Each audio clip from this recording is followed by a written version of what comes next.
Hello and welcome to Talkin Baseball 2025. Here we come. Let's look at the free agent class, where there's depth, which teams are going shopping. Let's talk ball. That's what it is. What World Series? We can't play right now. It's the offseason. Sean Manaea. Christian Walker. Two Mets. Hello and welcome to Talkin Baseball, presented to you by SeatGeek. Code TALKIN10. Whatever you're going to, baseball season is out. It's the off season. Go see a concert. Go to a show. Wherever they have seats, go to SeatGeek. Code TALKIN10. Whether you've used a code or not with them, go check something out. Get classy this off season. Trevor, how you doing? How's the off season treating you? Jacob and Beavers. I'm doing well. I told you I had a great day yesterday. I did the Tyler Skaggs Foundation golf tournament. Paired up with my dad, my uncle, my cousin, so not a banger of a team, but we had a good time. Plouffe men. Yeah, a bunch of Plouffe men out there. I think we finished a scramble at 6 under. I think the leaders came in at 12. Very difficult course. But I'm doing good. Also had a great night. Told you guys about that before the show. So I'm raring to go, man. I'm excited to talk a little bit of numbers. This is fun time because we can still project where guys are going to go. You know, I feel like as we get into the offseason, sometimes we'll get a flurry of news, and then sometimes we'll just get that cold winter, dude, where we're just waiting around. But right now, it's all sunshine and roses. We're like, yeah, this guy's going to get this, and this team's going to be in on this. Let me tell you something, people. We've been doing this for a while. You've been a fan of your team for a while. Some fan bases are going to be stoked this offseason, and some fan bases are going to be pissed. And they're going to have good reason because you know there's going to be a few teams which like, you know what? I think we're good. We're going to wait. We put some calls out. It just didn't happen. But right now, it's like spring training, bro. It's everyone's 0-0. We all have a chance right now. So it's good. It's optimistic time in the offseason, Jake. Yeah, and I'll do one final bit for the 24 World Series Dodgers. Congrats. Parade times look great. Reached out to I can't wait to hear what you're going to say. Reached out to all our amigos on the Dodgers and congratulated them. Some really nice notes from Miggy Rowe and a couple other guys, so that was cool. And yeah, I think Trev, you are going to like this because technically that's the end of 2024 for us. So thanks to everyone that got to witness my sadness for how my Yankees went out and all that. Pretty cool that I can tell Miggy Rowe congratulations, and he reached out and he was like, thanks, man, love what you guys do there and all that stuff. So appreciate everyone that lets us do this, and let's start crowning a 2025 champion. I want to go back to 2024 now. I didn't know we were doing that. Okay. Just real quick before we get, this is a free agent show, but your Yankees have been getting their butt kicked all over sure have. social media. How about that? Yeah. Like Dave Roberts. How many cameras are in front of Joe Kelly? All year I tell you Joe Kelly's going to be pitching in a big playoff game, and he's just roasting my team. And Trev, maybe this is what the people should know. We're kind of about it. Like everything Joe Kelly's been saying about the Yankees defense. You're fully aware of it. The Yankees defense and base running, the Yankees fan base has been saying all year. So go off, Joe Kelly. And then honestly, the part that hurt was Dave Roberts being like, oh, I didn't want a game 6. And it's like, damn it, Dave. But he also said the World Series was San Diego. Yeah. I said which that we too. thought too, and then Joe Kelly must have been watching our power ranking show when I said I would take several National League teams before I would take the Yankees, and he listed about 10. Yeah, I think he put the Guardians in front of the Yankees as well. He was running a little hot there. Guardians argument kind of lost him a little bit of street cred right at the end there, but yeah.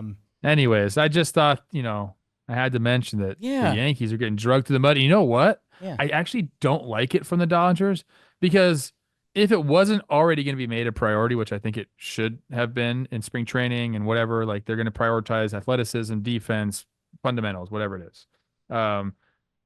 You have to now. Like people are literally talking about how bad your team was fundamentally, like playing. Like they said, we just wanted to put balls in play and let them fuck it up.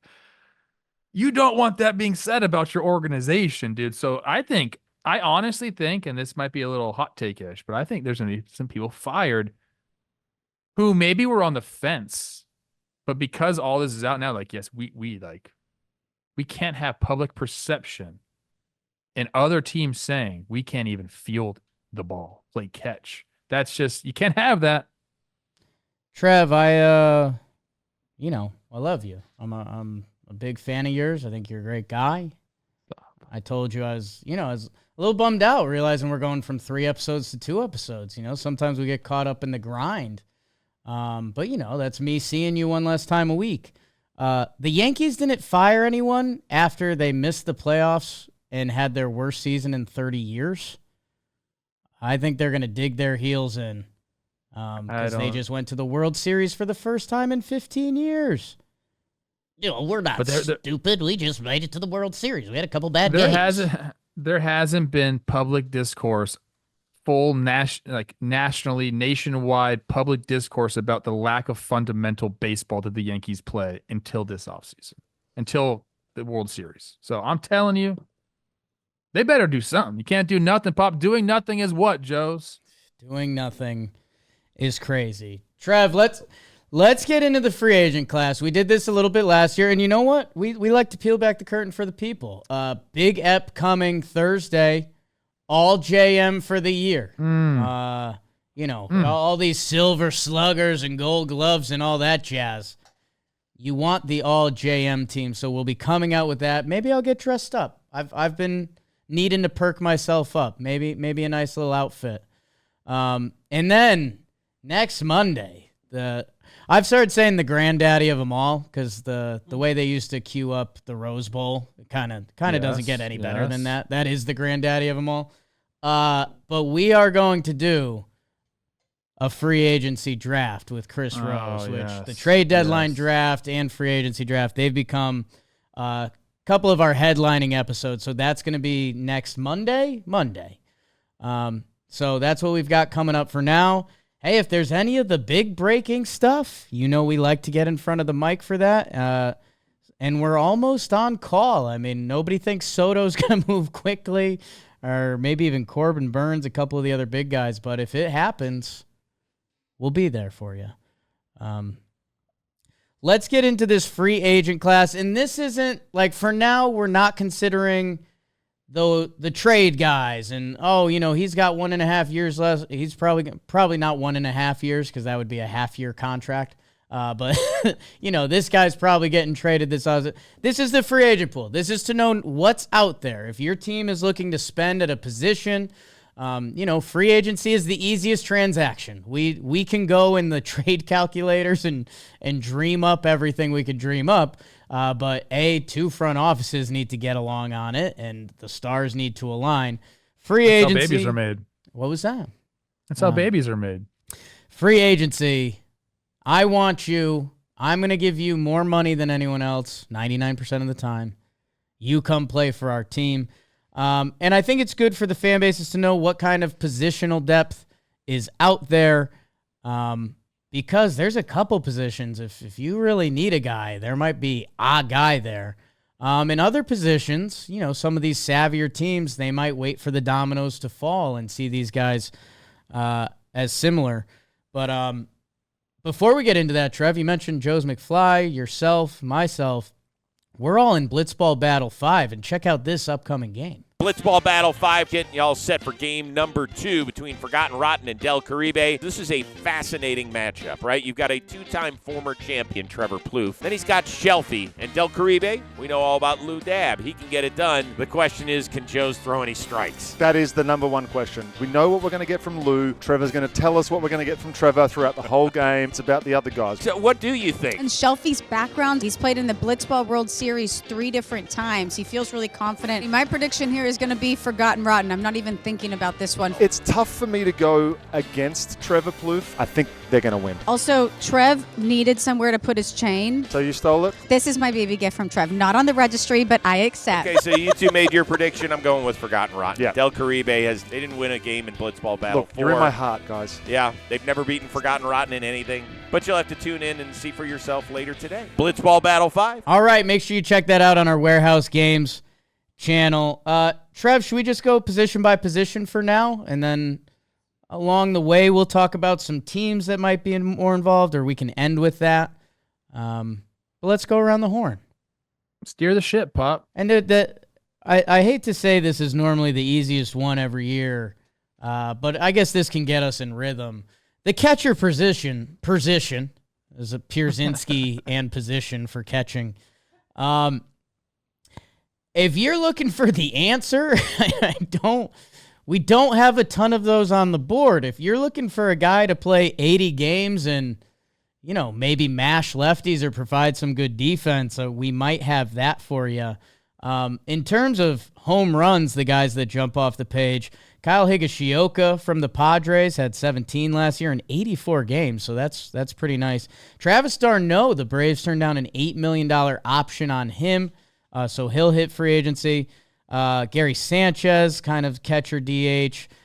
Carson Kelly, Yasmani Grandal. Jacob Stallings went nuts last year. So, Trev, I don't. Danny Jansen. So I don't know if there's any guys that jump out amongst that crew to you, or if it's kind of like, hey, this is the current state of free agent catching. Because if a team has a guy, they kind of keep him locked up.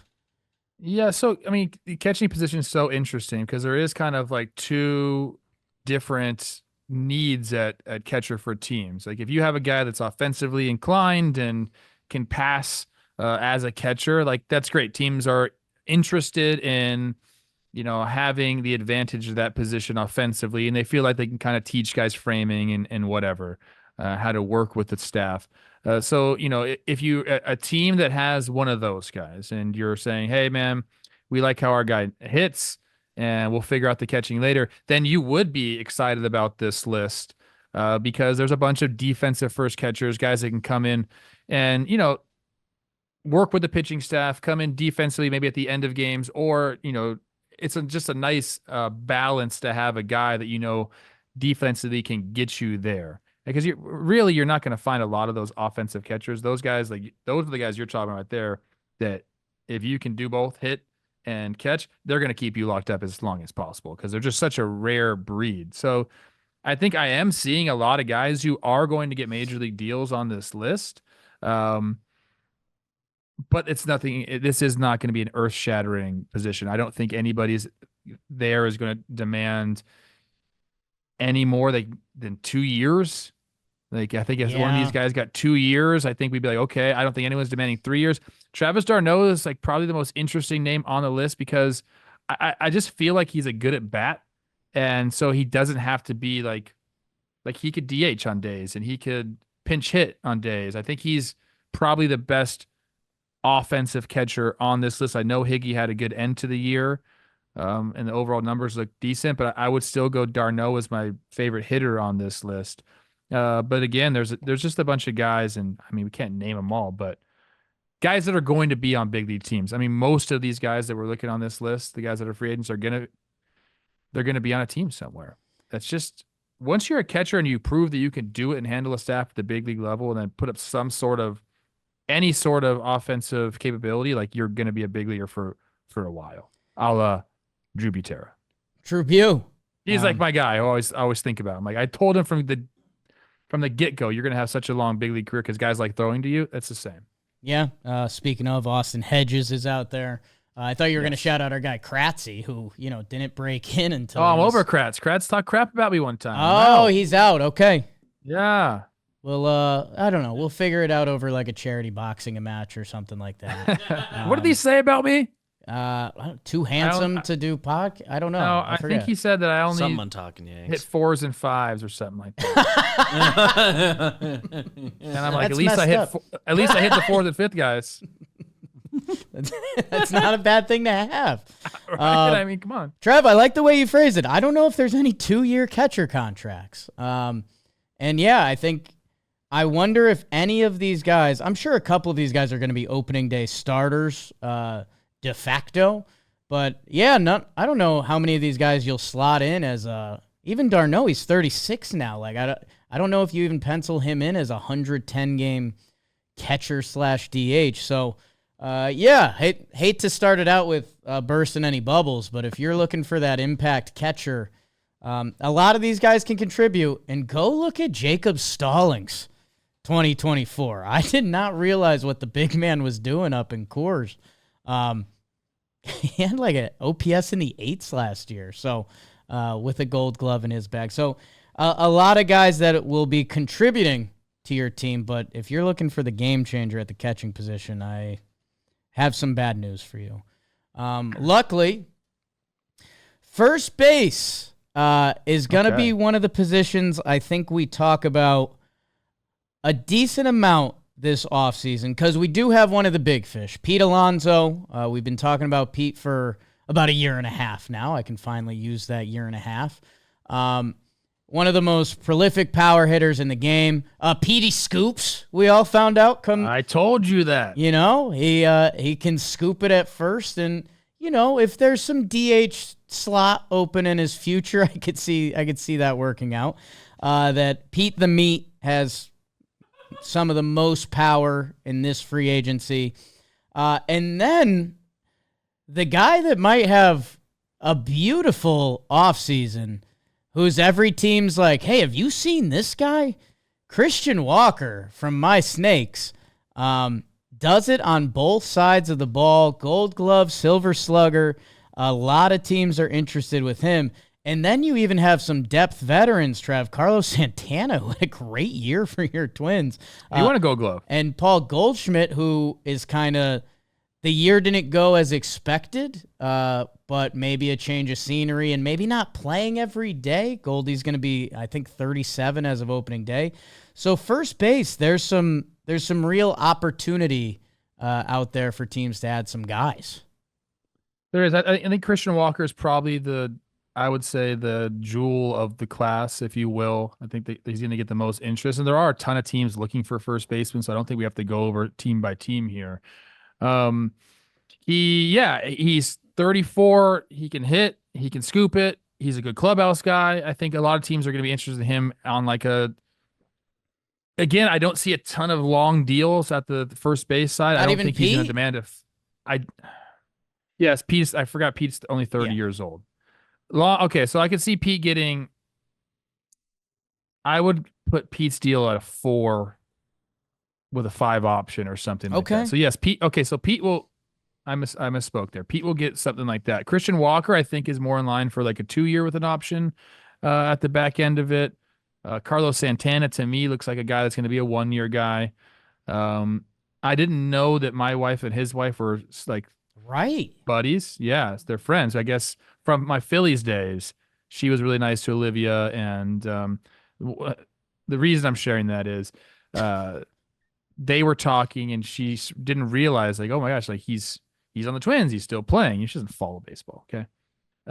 And so I think she talked to his wife, and she's like, "Yep, we're gonna play forever. If they pay, we play." There you go. Perfect. So love that money. Woo! Your team can. I think Carlos Santana. I know we're kind of off the path a little bit here, but I think a guy like Carlos Santana, to me, sure, like you can plug him in on a winning team, and I think he's going to be. He won the Gold Glove. He played really well defensively. He's a switch hitter. All these things, but I think I would have him go to a young team and help mentor those guys. He's one of those players for me where I think he's probably a little bit even more valuable to those teams than to like a contender. Interesting. He's really, really good with the Latin guys, very well respected, puts like the work in, routine oriented type guy. I think he'd be really good for something like that.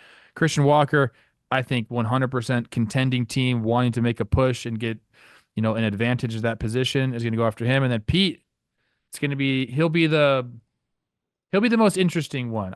I don't know. Like, who do you think gets more AAV, Pete or Christian Walker? Ooh, interesting. 'Cause I think I have Christian Walker like around like the 20 to 25 mark a year. I think he's going to demand that, but I don't think it's going to be long term. Does Pete get 4 years, 100? I think Pete will. Christian Walker, I guess he can do whatever he wants. I mean, it's honestly an awesome story. Like, this guy got waived. He's hitting free agency at, he turns 34 in March. That, that's not necessarily ideal, but in a way it's ideal because he's been playing great baseball. So I could see him out AAVing Pete, but I think that lands more on Pete. Like, you said 4 years is kind of where you're thinking. For me, Pete, or not for Christian Walker, excuse me. For Pete, I'm assuming he's getting 5, if not more. I just think his power is generational. Like, Pete kind of had a down year this year. He hit 34 homers, and he ended up hitting some big playoff homers. That I think there's front offices that, sure, they grade guys however they grade out guys, but how many guys in a free agent pool, in a trade market, in your minor leagues can you say, hey, they're going to hit me 30 next year? Like, not a lot. Yeah, I don't love doing episodes like this, Right. where and I shouldn't even fucking put numbers out there because that's not my job, and like I don't want to put that out in the world. So I think I misspoke with Pete there again. Maybe I'm just discrediting him a ton. The Athletic has him projected at 5 years, 140. So we're talking just under 30 a year. Okay, please give Pete that. I'm all about that. I've said many times in the show that you don't find guys like that. Just like you said, growing on trees. So he's earned a lot of this money. I'm curious to see what the market for him is and who the players are. I think Christian Walker will have the most suitors because I think he'll have a less of a commitment attached to him. I think that's right. And I think another interesting thing, and tell me if this is wrong, but I don't know. I'm not going to say every team has a first base prospect, but first base is one of the last spots or last stops on the train, right? Like, everyone comes up as a shortstop. We do that whole thing. I think every minor league team has a first baseman that's like, hey, this guy can hit a little bit. That for a Christian Walker or even Carlos Santana, if you have a guy you think you have plans for, Santana is a really nice way to potentially lead them in. I loved what you said about the potential young team, because I do think for some of these veteran-laden teams, or, I'll do this quickly because it is my Yankees. Ben Rice had some real minor league numbers. He came up, got a cup of tea, wasn't great. If you're the Yankees and you actually believe in Ben Rice, instead of giving him the keys to the kingdom, you bring in Carlos Santana, you have Ben Rice there, and hey. God, he'd be great in New York. So that's something fans have been daydreaming. And hey, would he charge that ball? Would he charge it and take it himself? Yes. They're diving through the video. Yes. And I want that to be a reminder as I'm on my Yankees bullshit. You guys know your team better than us. So if there's a guy that you think is the perfect fit for your team, or there's something, we're saying your team should sign Alex Bregman, and you're like, no, dude, we've got this top prospect third baseman, let us know, because you guys are going to know your team better than us. But yeah, and the one that stirred the pot with me today, man, Paul Goldschmidt. I was daydreaming for my Yanks just a little bit, because we haven't said this phrase a lot, but might need to get the Cardinals off of them a little bit, because it's been a funky couple years. But this guy in 2022 won league MVP. Again, he played 154 games. Like, if there was a team that could bring in Goldie and say, hey, we're going to play 120, little first base DH, it'll be interesting to see what he wants, because obviously, he's had an amazing career. I texted some people around the league, and I was like, hey, Goldie, what do we... the team I heard mentioned, Houston Astros. He's from that area. I know they just tapped into an older first baseman. It kind of didn't work out, but, Paul Goldschmidt probably wants to chase something towards the back half of his career. We will see. We will see. Yeah, I like that. The peripherals are good on Goldie still, and I think that he's kind of entered that category now where I'm like, sign this guy. 1 year, it can't go wrong. Right. JD Martinez, David Robertson, Paul Goldschmidt, Justin Turner. Those are my guys. If you're looking for just like an upgrade and you're scared of commitment, like I know a lot of you out there are, these are your guys. Wow. Let's see. Any other names down there? There's guys you're going to be excited about getting invited to camp. Josh Bell, Rowdy Tellez always. But we talked about kind of the featured guys. Trev, unfortunately, second base is going to be a quick one. Because it's Gleyber Torres. It's the guy who had the hit song of the summer, Jose Iglesias. Oh my God. And then there's I'm going to involve Jorge Polanco because I think teams are going to be really excited to throw him a potential 1 year, 10 mil, 1 year, 12 mil, something like that. And again, some other fun pieces, the young Prince, Tyro Estrada, Whit Merrifield ends up on a team. But I mean, the only one of these guys that I think could end up in really the top of the lineup is Gleyber Torres. Yeah, especially with how he performed kind of at the end of the year there. With the Yankees, I think that has people dreaming upon, hey, we could put him at leadoff. He could put up good at bats for us. Yeah, I mean, I'm curious what happens with Jose Iglesias as well. I don't. It seems like a 1 year guy to me, but yeah, he's a 1 year guy. I think most of these guys are that. You didn't even say Joey Wendell's name, which is kind of a tough one for me. God, get him in pinstripes yesterday. That's what they need. Some fundamentally sound ball players like Joey Wendell. Yeah, I mean you're right. This is a quick hitter. I think Gleyber is going to be the guy. What does the Athletic have him projected as? I don't like putting my own projections out there. Right. Gleyber Torres, they have him at guess. Ooh. Can you give me the years or no? No, that's part of the fun of it. I think just for this one, because I think this one's actually interesting. I think a middle-class team is going to see the opportunity to tap into Gleyber at like 2 years, 26 mil. They have him at 3 years, 45. So you undershot it a little bit. This is why I don't like. Putting those projections out there. But the Athletic has it out there, 3 years, 45. So 15 a year, and you still what's his age right now? I mean, Gleyber's still young. He's what? I think he 28. turns 28 but in December. And yeah, man, everything going on about those Yankees, like with maybe the right coaching staff, or maybe they let him grow out his facial hair, or the right ballpark. I was worried about Gleyber's free agency a little bit, just because I think defensively at second base, there's a lot of teams that are just like, we can't do that. We can't afford that.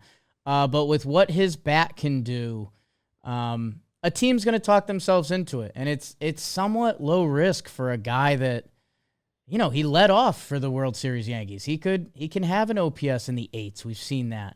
And I don't know. I'm rooting for the guy. He is, when he's locked in, he is one of the more fun at bats in baseball. He enters a mode where it's like, you will not strike me out. And not a lot of guys have that anymore.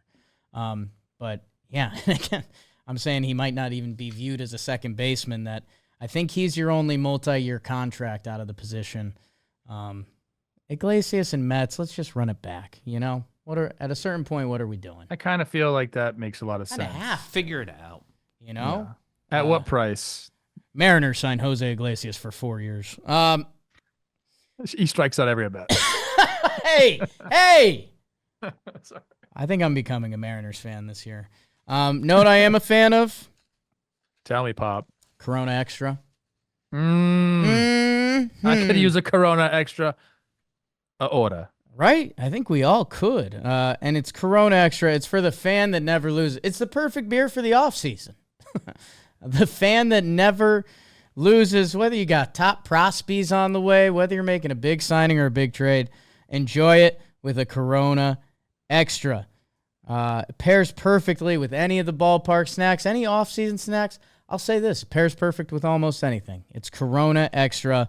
So go out and get yours at ordercorona.com. 21 plus, relax responsibly. Corona Extra beer, imported by Crown Imports, Chicago, Illinois. Illy Corona for the fan who never loses. Trev, this is going to be one of the more fun ones this offseason because I'm interested to see. You laid it out with first base. Like I think you're right. Like I think Christian Walker probably get signed first because in a way it's going to be less of a commitment before having to go to Pete. It doesn't always work like that, but let's see. The shortstop position, not a lot of guys hit. I mean, we had that 1 year of the big shortstop class. Not a lot of guys hit shortstop free agency full tilt, and Willy Adames is. He had an amazing year, like a 5-WAR season. He's 29 years old. That Willy Adames, I think that athletic projection is in the 150 mil range, 5 or 6 years or so. Also, Ha-Sung Kim, that obviously a slightly different style ball player than Willie at this point, but my God, what he can do with the leather at any position, but even shortstop. And we've seen his bat contribute, definitely contribute at the least. That, there's going to be a lot of teams pointing at these guys that Ha-Sung Kim might end up making out really well, because if you miss out on Willie, he's kind of the guy left. This is a curious market for me. I do agree that Willie he's coming in hot. The Athletic does have him projected at 6 years, 150. Ooh. What teams are going to be in on a shortstop? Our page has Atlanta. Okay, they're like a team that's in this window that I think would be looking to spend. The next one up is the Chicago White Sox. They're not going to pay for Willy Adames. They're not going to pay for Ha-Sung Kim. Dodgers, that's an interesting one. We'll see what they do there. They tried the Mookie thing. I don't think that was never going to be long term there. So I could see them dipping their toe in. I also could see them looking for maybe more of a value play somewhere else, as they kind of went through this year without a typical shortstop, but they won the whole damn thing. So I think they might have their sights set on maybe a different area of need. And then the other teams we have listed are the 2 Florida teams. Don't think they're lining up to sign Adames. And then Pittsburgh. I'm curious to see like how many suitors there are for Willy Adames. And you got someone's commenting right now, our team is really into it too. Right. I don't know. I want him to get paid. I think I would love to see him play for the Dodgers. People are going to hate me hearing me say that. But if you don't have a couple big teams going after you, then that number is going to get driven down a little bit, right? Yeah, but at the same time, if it's Atlanta and the Dodgers, those are 2 nice teams to have. Like that would be more than enough. Never mind if another team gets in the mix, and I think it does deserve to be said, there's already been rumors about would Willy Adames play third, and he'd be able to move. Right, and enough. Ha-Sung Kim has already shown his flexibility. That I don't think either of those guys are going to have problem finding a market. I think there's a team that's going to love Ha-Sung Kim and how he grades out and what the flexibility he can provide, and I think there's going to be a lot of teams that say, Willy Adames might be our plug and play shortstop for the next 3-4 years, and if he has to move to third or second, cool. He's also, one of the best guys in the league. Like, yes, we love him. We love Willie. We were lucky enough to go to Brewer Spring Training a couple times and be in the building, and like you almost can't not notice Willie in like the best way possible. Ha-Sung Kim just replacing Willie in Milwaukee. Milwaukee's gonna slide Joey Ortiz over, and he's gonna have a 6.5 WAR season. I like the Ha-Sung Kim signing there. 2 years, 36. That's what the projection is on Ha-Sung Kim coming out of the Athletic. Yeah, look, again, Willie is going to demand some money. There's going to be teams that are looking for him. I'm just curious. Again, I think if the Dodgers are players for him, great. I just think they just won the World Series without a regular shortstop. So to them, they're like, we could just do that again and go fortify or outfield, or I don't know.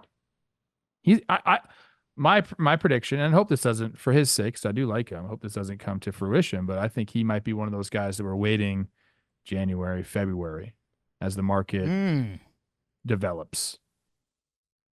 No? Yes? I don't know. I don't know. I think these are such if you really want these guys on your team, I think you get it done.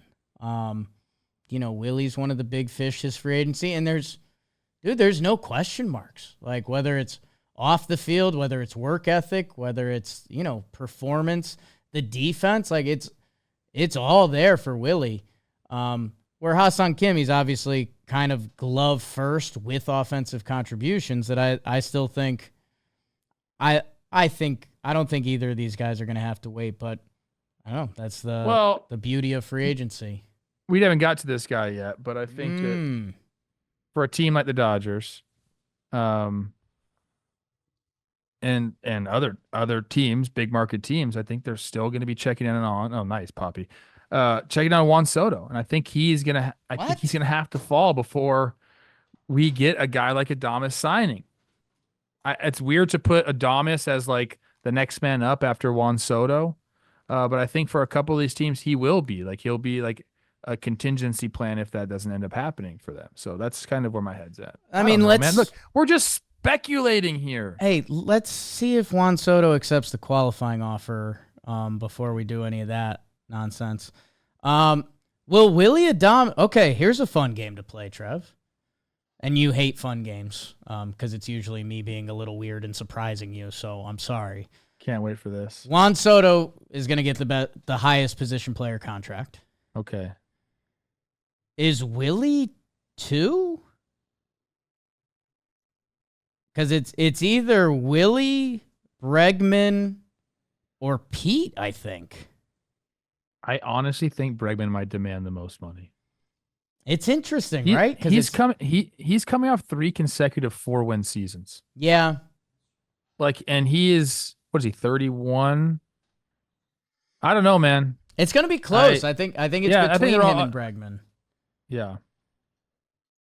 Get in there, Pete. Get a 12-year contract.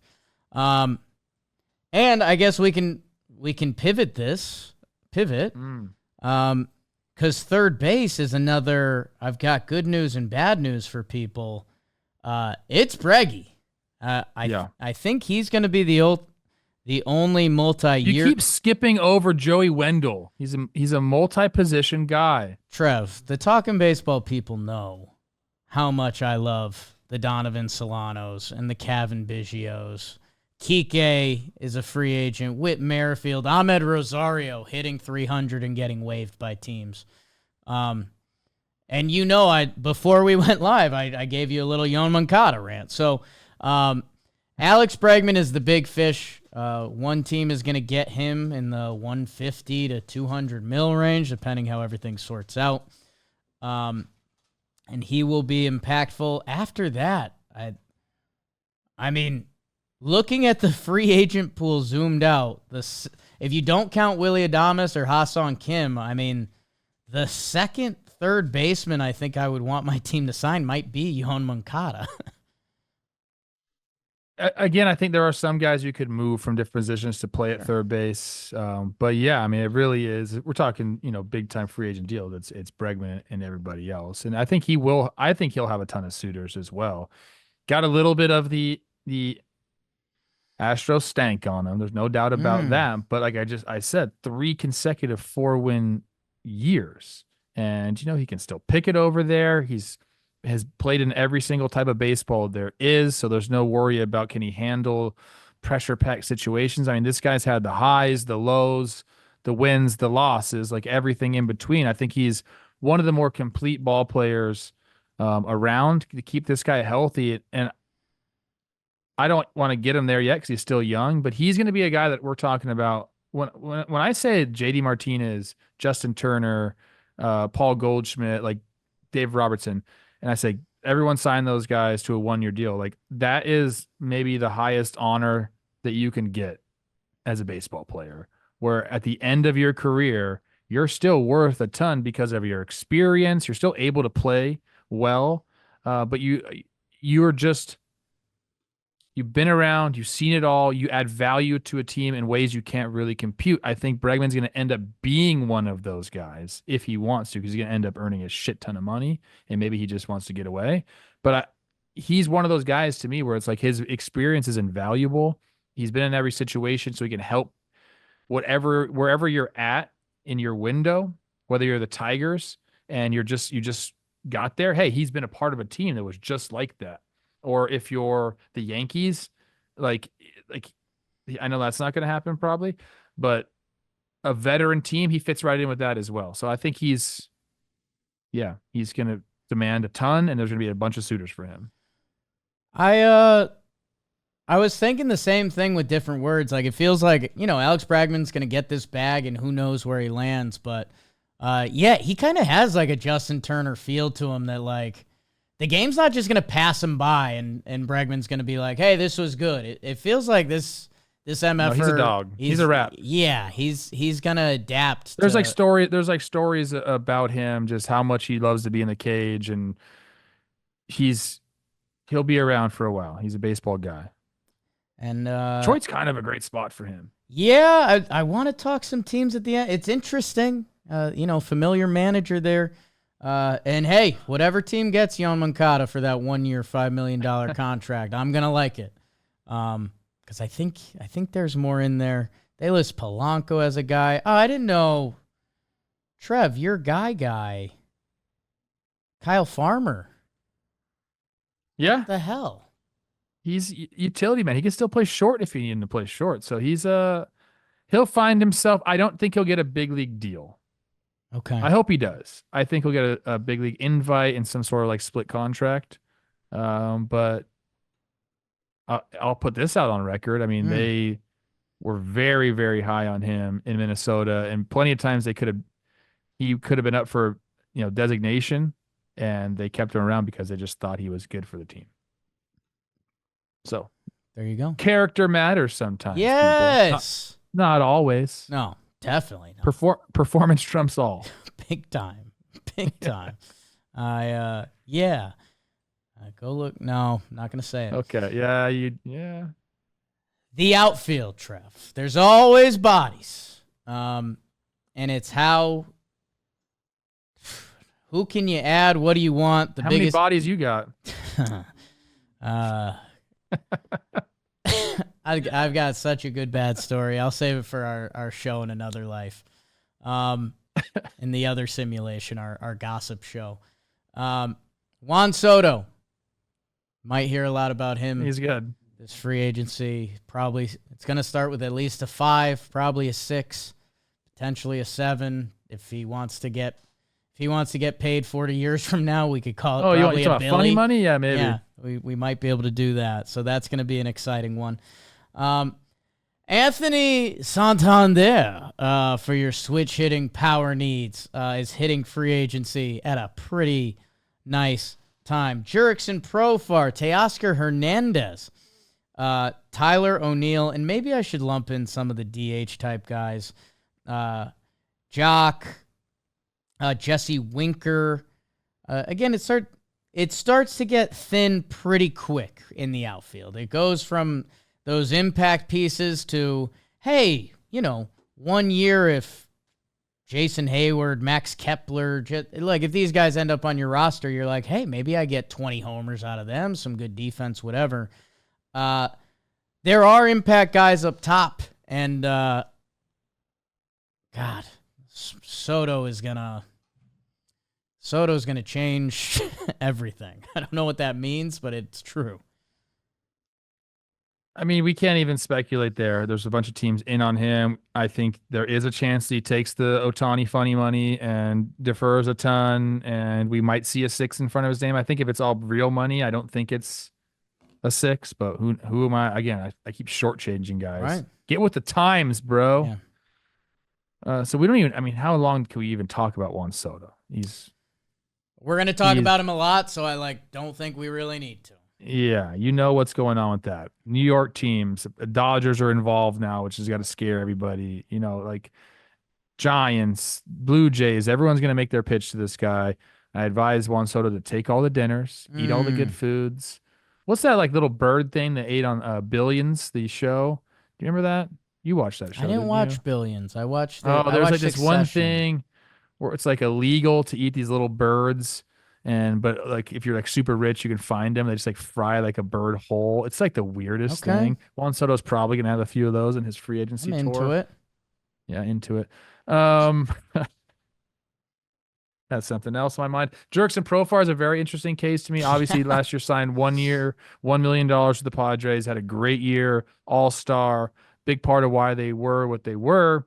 I talked to Rose about him a little bit. It seems like, he's built up some, some equity in the Padres Yeah. organization, where I Yeah. think he probably means most to them because he fits that team. You can't really you can't just like recreate that in any organization. It has to be real. Like, I don't think Jerkson Profar can go to any organization and have the effect that he would have on the Padres. It just works. He could some other teams, but I think other places, if he was to go to the Rockies, I don't think he's drumming up that excitement, which he was with the Rockies the year before, I believe. Yeah. Yeah. So, I think there'll be suitors for him, but I still think he means the most to the Padres. I'm curious to see if there's a reunion there. Teoscar's your guy. I think people who watched the game this year, and if you watch the Dodgers, you really know, but if you just kind of tuned in and saw some highlights and then saw the playoffs, you understand how the difference Teoscar made and the kind of at bats. I mean, he was hitting behind the best lineup you're going to see, the best top 3 you're going to see in baseball. And you can make the argument one of the best top 3 ever assembled, and he hit right behind them, and he benefited from that, but also that's a lot of pressure. And he came up in really big moments. In fact, wasn't he hitting third in front of Freeman against lefties? Yep. Like, this was a great 1-year deal for him. He's going to enter with just many, many suitors. I'm very curious to see where he goes, but I think he's also known as like a good guy. You're not going to get a bad apple with him. He's going to come in, put the work in, and produce on the field. And I think a lot of teams, I mean, that matters. That if you can get a guy and it's headache free, teams are like, sign me up for that. And I think Teoscar's that guy. Yeah, and I mean that you wonder when you get too much attachment to the World Series stuff, but man, it felt like him in LA.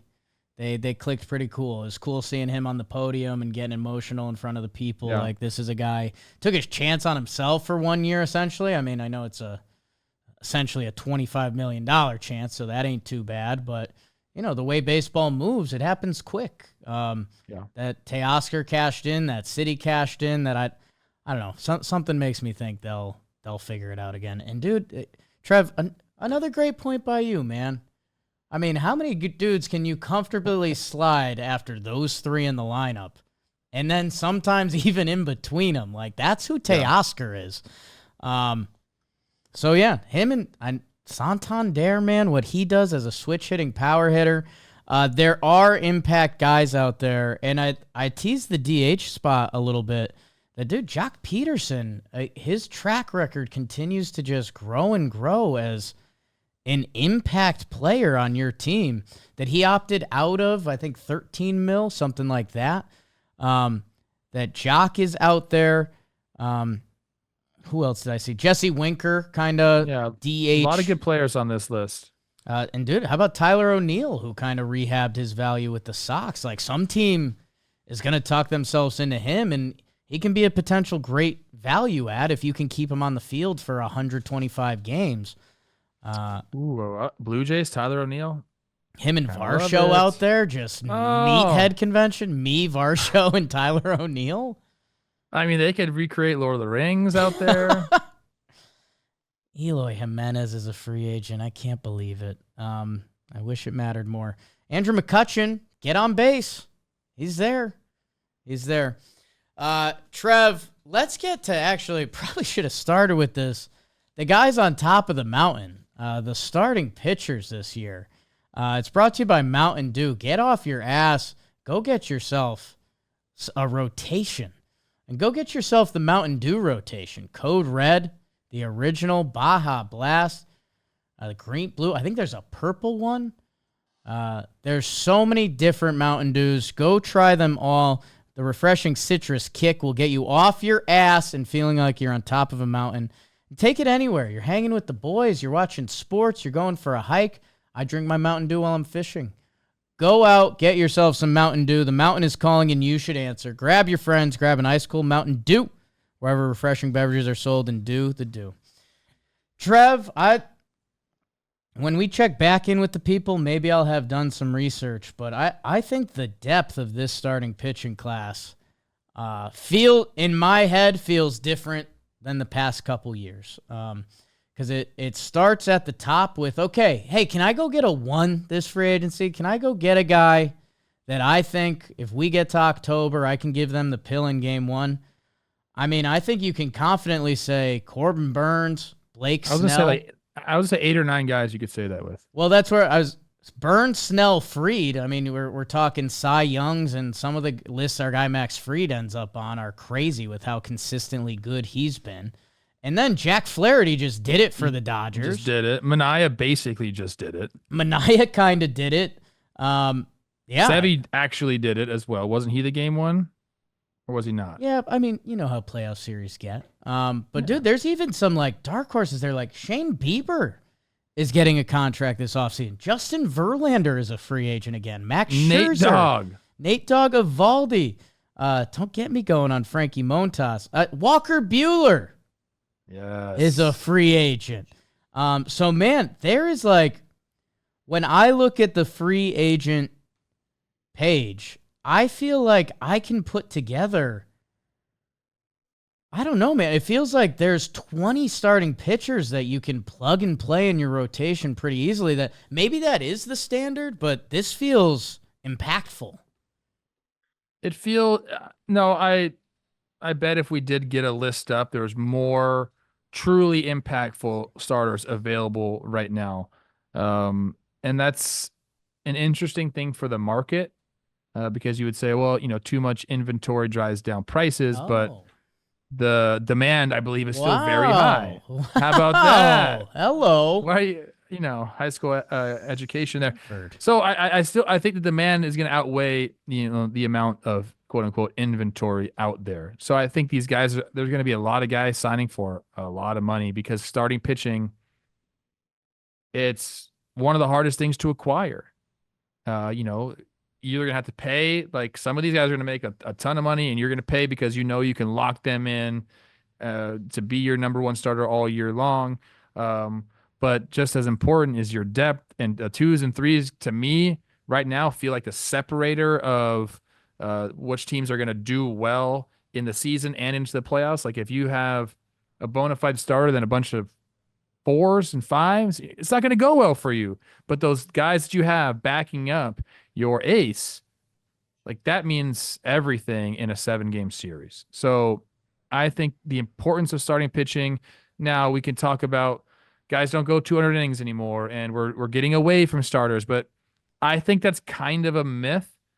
I think if you have the ability to be an effective pitcher for 175 innings, you're more valuable than ever because I think you're a rarity.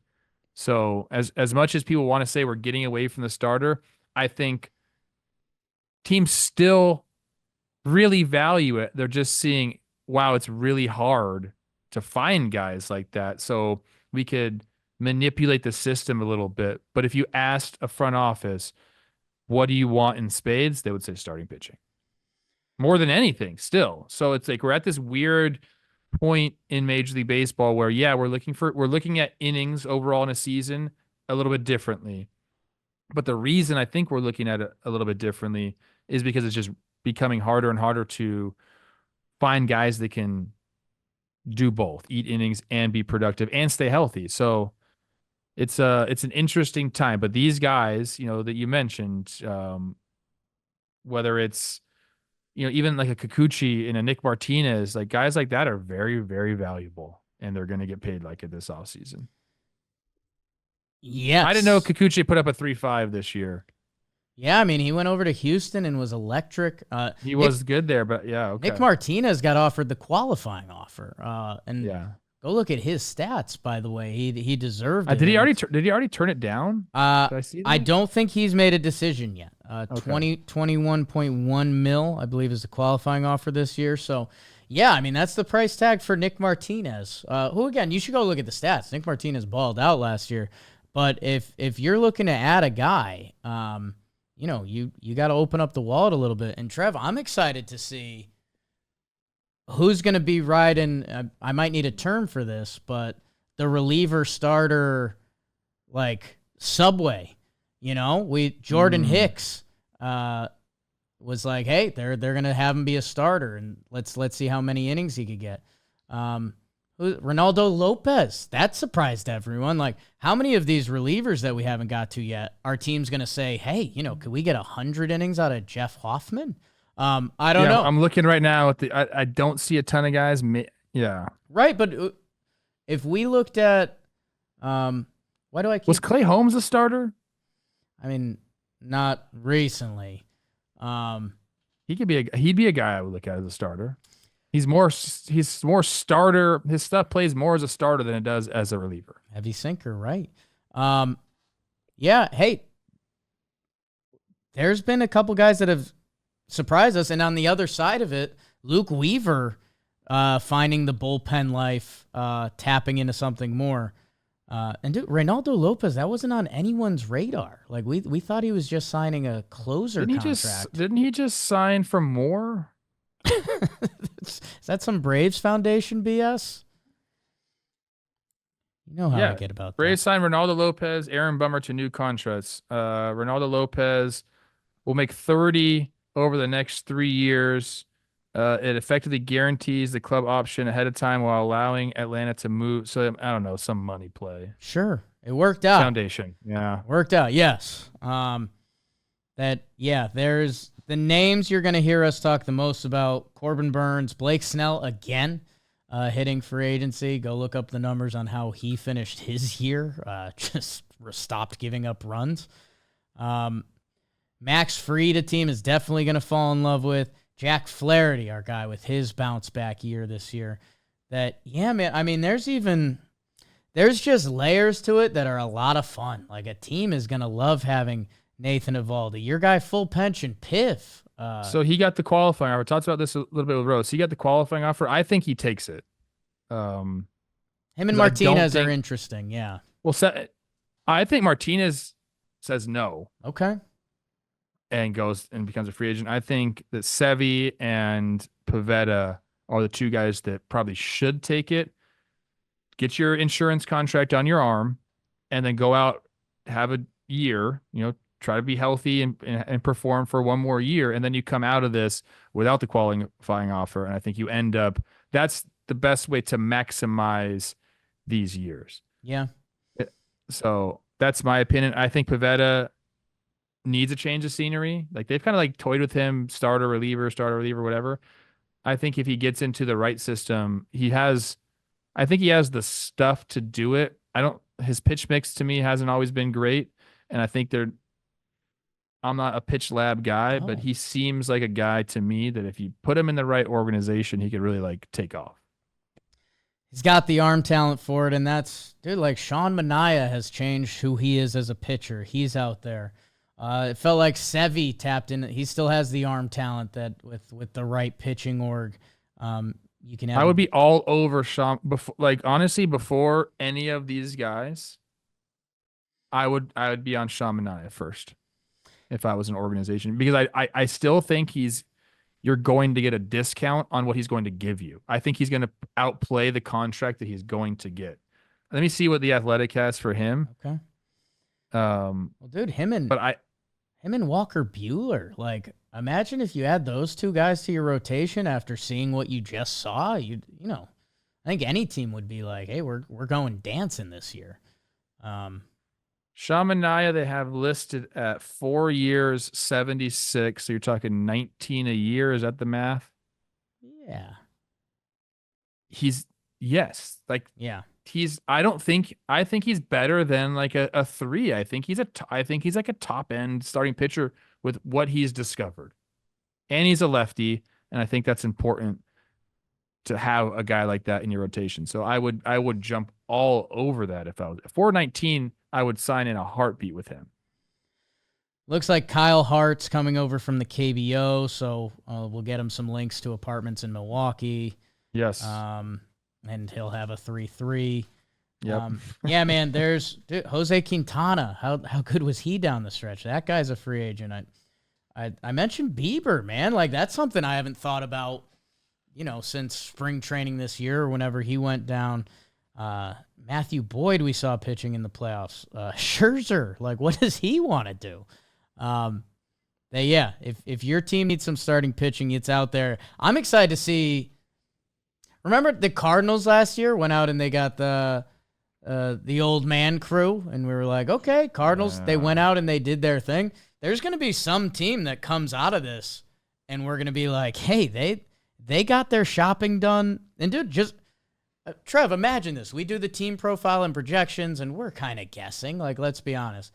If we see a team that's got Walker Buehler and Sean Manaea on their pitching staff, like, I'm not saying no to that team. Yeah, I'm very curious Walker's marketplace. I want to know. Again, I think there is a lot of options for teams out there in this starting pitching class. You could go and get you a Corbin Burns, or you can go and take a chance on Walker Buehler and give him 2 years, 30 or something like that. It's going to be very interesting because, God, he literally could not finish on a higher note than what he did. Let's do some bullpen quick before we get into kind of just some teams and maybe thoughts we stumbled into along the way. I mentioned Jeff Hoffman. Good for him. He's been balling out. Again, postseason recency can hurt us sometimes, but a team is going to already loves him and will bring him in. Tanner Scott, some of the projections that this guy is going to get, and he comes into free agency having just mowed down Ohtani. And then say his name. Clay Holmes, Aroldis Chapman, six-pack. David Robertson, always a free agent. 1-9. Trevor's franchise has already signed David Robertson and JD Martinez. They're already at camp teaching the kids. And Sean Manaea. Joe Kelly, when he's not podcasting, is on here. Trinan, Chris Martin, Kirby Yates, Kenley Jansen, AJ Minter. There's bodies out there. I mean, bullpen's in such a weird spot. All I know, the Braves, per usual, have gotten some of their bidding done. Aaron Bummer got 2 years, $6.5 million. So I guess work up and work down from there. I don't know. You see anything there that interests you?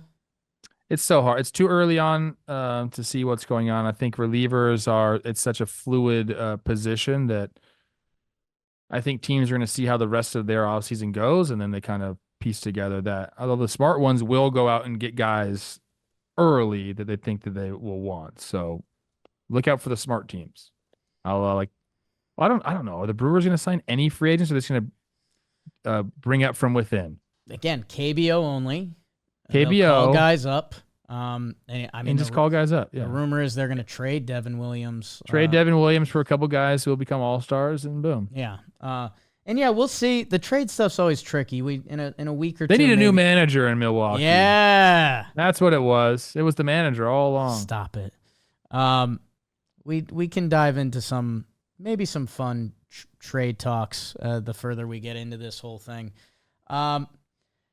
Trev, with that, we kind of went through the whole free agent pool. Sure did. And we made it look easy. We really did. I guess on the whole, is there anything that jumps out? And then I'd love to get into just some teams that are maybe kind of more on your radar than other free agencies. Nothing really. It's too early for anything to jump out. I think my main takeaway usually in the offseason is why wait? Let's go get the guy that you want. Every time a team does that, we're like, yeah, that makes a lot of sense. And then no teams do that. So go get the guy you want now. Don't let it become a bidding war. Go and say, hey, we want you. I promise you, in an athlete's mind, if a team comes and is like, we really want you and we want to do it now, like we're ready, let's go, like that means something. It means something to a guy. So shoot your shot, player. That's basically what I'm saying. Like, right? Look, if you're out there, this transcends baseball. If you want something, like, go get it. Ask politely. We'll be nice about it. Proper. But like, shoot your shot. Be proper. Michael Wacha got his business done with the Royals. 3 years. Who just shot their shot? It was a Jazz. Oh yeah, It was Jazz. Who was that? Lotto. Babes, what? Look at you. It was on our social media page. Yeah. I honestly don't know who Lotto is. I mean, I looked her up after. I thought he was talking to Lizzo. That's not who he was talking to. That's new man on the Minnesota Vikings. Yes. So, but he shot a shot. Nothing wrong with that. I listen to a Lotto song a lot at the gym. What is it? Oh, Big Energy. Obviously. Oh, okay. That's her song? My old nickname. Yeah, that's her. Anyways, that's my take is if you're a team out there and you have a need and you have a guy that you think fits your system, do it. Don't wait for the GM meetings. Don't wait for any of this. Just go now, dude. Let these put it in a player's head that they can go and have a normal off season and know where they're going to be. And I tell you what, if they have a significant other and maybe a family, they're going to be like, okay, now I can go find where I'm going to live in spring training and where I'm going to live during the season. Like, all this matters. So don't wait. That pisses people off. And yeah, it's going to be interesting that that starting pitching depth we kind of talked about. Like, hey, if you give a guy the right number and all the other teams are just waiting for things to fall, maybe Sean Manaea takes that $18 million a year We've contract. seen a lot of players wait and they don't like it. If you're the team that, you think Walker Buehler's a dog and his medicals and regular season are kind of whatever to you, you might be able to get him. He could be in LA next week. We'll see. Trev, I want to do a little more around the horn on the teams, and it's brought to you by DraftKings. Football every weekend. Trev's got a friend who plays. Yes. And at the DraftKings Sportsbook, it's the #1 place to bet touchdowns. Right now, $5 will instantly get you $200 in bonus bets when you use code Talkin. So download the DraftKings Sportsbook app now. New customers use promo code Talkin. Bet just $5 on any wager. Get $200 in bonus bets instantly. That's promo code Talkin only at the DraftKings Sportsbook. I had a decent winner this weekend, like Arizona. I think they're just a good team. I think Chicago kind of wasn't. I did a little LA team money line and Detroit Green Bay team under. And I won. Look at you. He knows the ponies, people. Trev, let's finish this up with,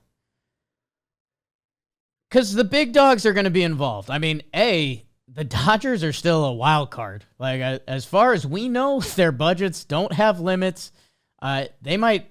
I didn't mention Roki Sasaki, who might be allowed to come over, and he would have to do the Ohtani thing where he's young enough that he would have to take essentially like a pre-arb deal. So see him in LA. But we don't know what the Dodgers are going to do. The last we heard, they're rumored in on Soto. They're not out on anyone.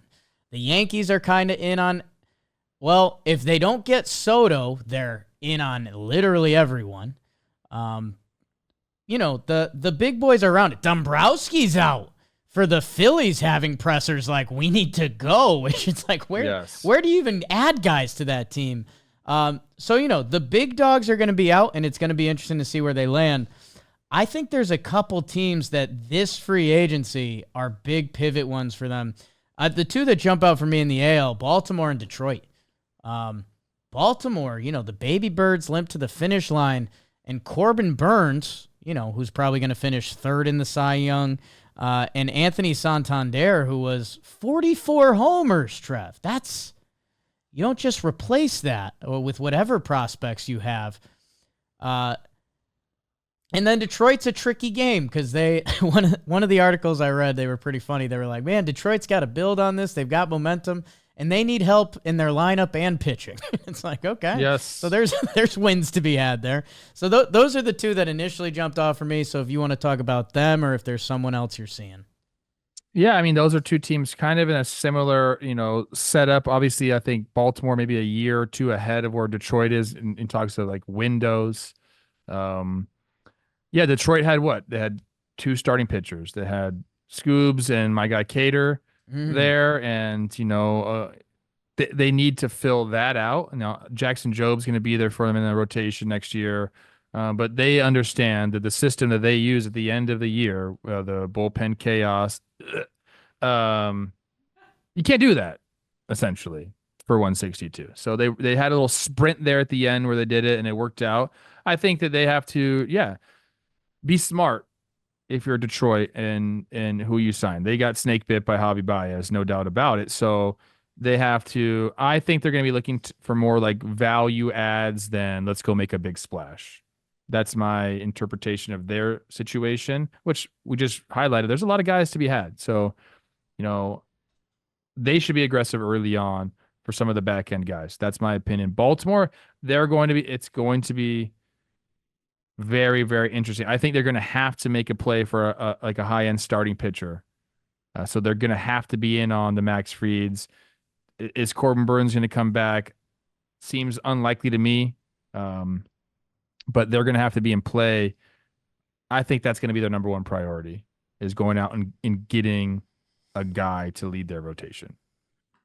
Yeah, I mean, you went out and you got Corbin Burns. He went out and put out that season. He also, there's some interesting stuff there. He really listened to their coaches about like the shape of his cutter, which, if you're a guy like with Corbin Burns' track record to make that leap,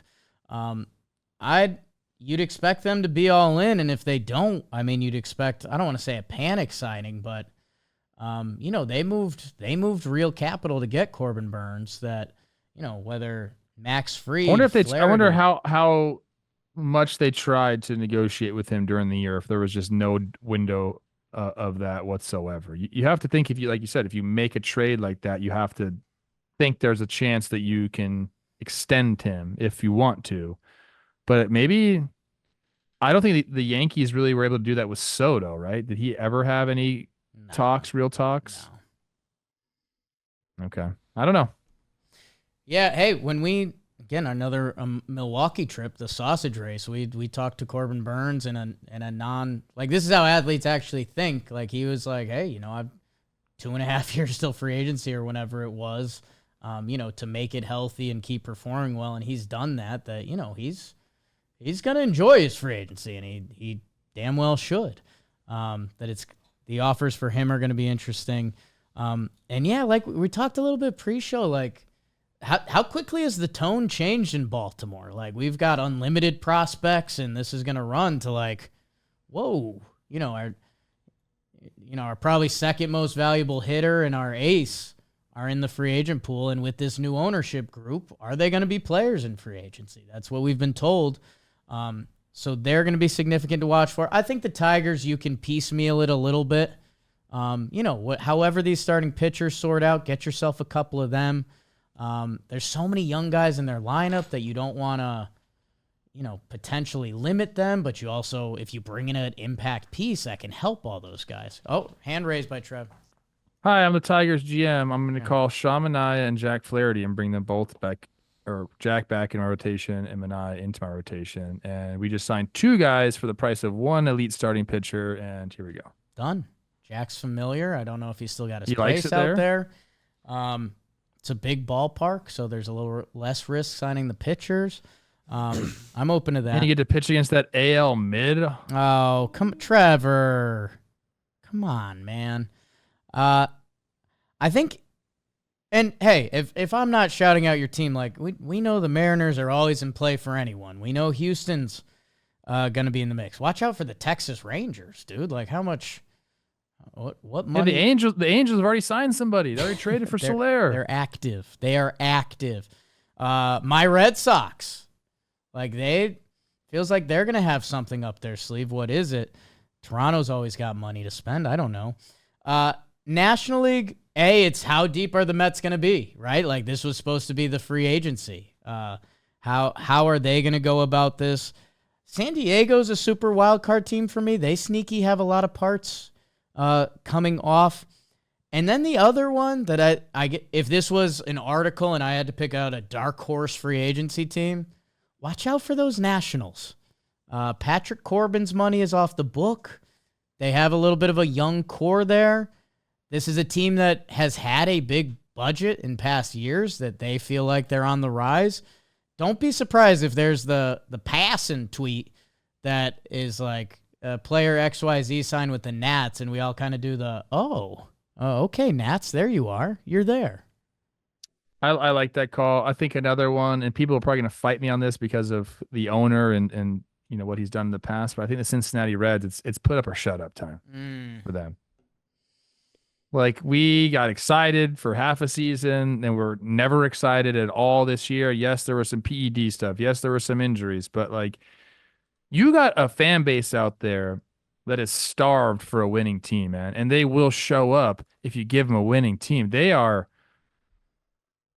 some of the best fans in baseball. Yes. How about that? Yes. They really are. Did you see the Ellie De La Cruz bobblehead day? They're ready, dude. Like, put some people out there. Go make a splash. Do it, man. I'm not saying it's going to happen. I think it should happen. And hopefully for those Cincinnatians, it does. Cincinnatites. Cincinnati's. Natty boys. Man, it's I think people kind of know this, but this is it's the nerdy part of baseball that I love. Am I gonna, even in those Cincinnati Reds, is this the year they trade Jonathan India? And does that mean they sign Jorge Polanco? Like, I love all that stuff, man. And it's where these GMs, look at that big Rangers offseason that took them to the dance. I don't know. I'm excited to see where this leads us, Coach. Where are the Diamondbacks going to go? Who's the coolest GM? Go to the GM meetings. Who's running it there? Who's the guy? Who's the guy running the show? Ooh, coolest GM in baseball? Yeah, who's freaking AC Slater's his chair and just goes, "What's up, guys?" I mean, I think nobody. I think of the olds. It's Dombro. I think Dombrowski calls the shots. Okay. Tall, rings, big budget, all of it. The white hair plays perfectly. Okay. I think of the young guys. Is it Neander in Tampa? Is he known as the guy? Him and the Dodgers guy, aren't they boys? Isn't that the whole it's thing? free. Well, yeah, it's Friedman's kind of got Friedman's he's like ops, right? Friedman's trying to be a little too Brandon sexy Gomes. for me. Brandon Gomes is the Dodgers GM, I believe, and then Friedman's baseball ops. I guess it's all the same. They're all there. I think Mike Hazen from the Diamondbacks, he might be the cool guy. Anthopoulos is there. He's just in the corner, everyone's gonna donate to my charity. You guys got that? So, any of you guys talking extensions with your players? Shut up, Anthopoulos. We get it, dude. All right, that and more fan fiction coming up. All JM kind of team. what we do best. It's our sweet spot. All JM team coming up. People putting trophies in their basements. And then next week, the free agency draft. That'll get ugly quick.